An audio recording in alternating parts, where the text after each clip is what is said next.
दोस्तों legal and legal में एक बार फिर से आपका स्वागत है। आज हम चर्चा करेंगे नेगोशिएबल इंस्ट्रूमेंट एक्ट 1881 के तहत किसी केस को एक स्टेट से दूसरे स्टेट में ट्रांसफर करने के संबंध में। यहाँ पहले मैं स्पष्ट कर दूं, जैसा कि आप जानते हैं code of criminal procedure 1973 section 406 supreme court को यह शक्ति देती है कि वह किसी एक स्टेट से दूसरे स्टेट में केस को ट्रांसफर कर सकते हैं या किसी एक स्टेट के हाई कोर्ट को या किसी एक स्टेट के सेशन कोर्ट के केस को किसी दूसरे स्टेट के सेशन कोर्ट को ट्रांसफर कर सकते हैं।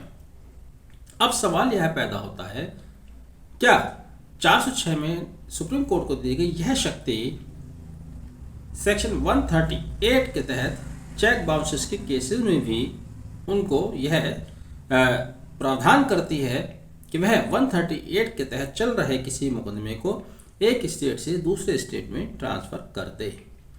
यहाँ पर आपको यह समझना ज़रूरी है कि negotiable instrument act 1881 section 142 sub clause 1 स्पष्ट करती है कि जब चेक बाउंस हो जाता है तो उसके संबंध में कंप्लेंट किस न्यायालय में किस मजिस्ट्रेट के यहाँ दाखिल की जाएगी। तो सेक्शन 142 सब क्लॉज 1 यह स्पष्ट कर देती है कि चेक होल्डर या पेई जिसको चेक मिला है, जिसको भुगतान करने का निर्देश दिया गया है, चेक या कोई इंस्ट्रूमेंट नेगोशिएबल इंस्ट्रूमेंट, जिस क्षेत्र में उसका बैंक है, जहां वो बैंक अकाउंट मेंटेन करता है, उसके थाना क्षेत्र और थाना जिस न्यायालय में लगता है, मजिस्ट्रेट कोर्ट में लगता है, वहां वह कंप्लेंट फाइल कर सकता है। अब प्रस्तुत केस में क्या हुआ? प्रस्तुत केस दरअसल कंपनी का केस था जो कि एक ट्रांसफर पिटीशन के जरिए सुप्रीम कोर्ट के समक्ष आया।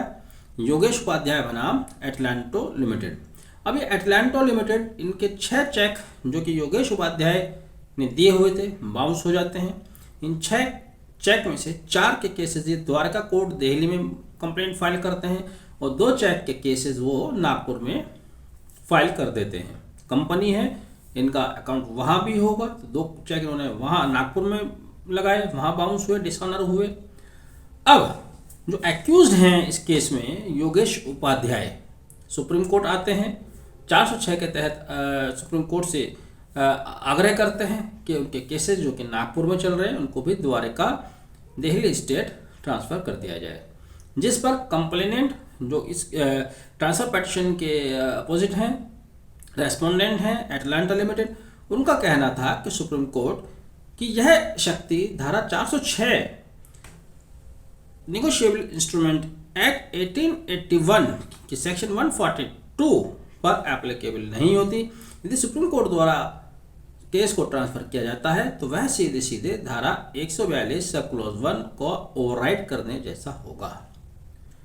सुप्रीम कोर्ट ने स्पष्ट किया कि उनकी यह शक्तियां जो 406 में दी गई हैं वह 142(1) से बाधित नहीं होती हैं। वह शक्ति उनकी इंटैक्ट रहती है, भले ही 138 NI एक्ट का मामला हो या नेगोशिएबल इंस्ट्रूमेंट एक्ट में दी गई सेक्शन जिसका उन्होंने हवाला दिया सेक्शन 142 सब क्लॉज 1 का मामला हो। यानी कि सुप्रीम कोर्ट ने स्पष्ट कर दिया कि 406 की उसकी शक्तियां यहाँ पर इंटैक्ट हैं और वह किसी केस को एक स्टेट से उठाकर दूसरे स्टेट में ट्रांसफर कर सकते हैं। और इस तरह से सुप्रीम कोर्ट द्वारा एक्यूज्ड की पिटीशन को स्वीकार कर लिया गया, ट्रांसफर पिटीशन को, और नागपुर में 2 चल रहे केसेस को द्वारका कोर्ट ट्रांसफर करने के आदेश पारित किए गए। तो यहाँ पर आपके लिए यह स्पष्ट हो गया होगा, यदि यह समझ लिया जाता है कि सेक्शन 142 जो कि ये कहती है कि किस कोर्ट में कौन सा मजिस्ट्रेट उसका संज्ञान लेगा, तो ऐसा नहीं कि उस केस को ट्रांसफर नहीं किया जा सकता।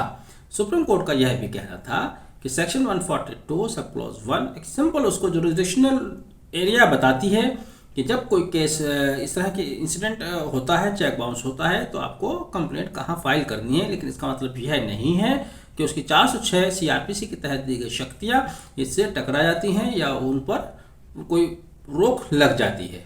तो इस तरह से मैं समझता हूँ आपको स्थिति स्पष्ट हुई होगी। वीडियो आपने आखिर तक देखा। वीडियो अगर आपको पसंद आया है तो इसको प्लीज़ शेयर भी कीजिएगा और शेयर करने से पहले एक लाइक बटन प्रेस कीजिएगा और साथ ही अगर आपने चैनल अभी तक सब्सक्राइब नहीं किया तो प्लीज़ चैनल सब्सक्राइब कर दीजिएगा। Thank you, have a nice day.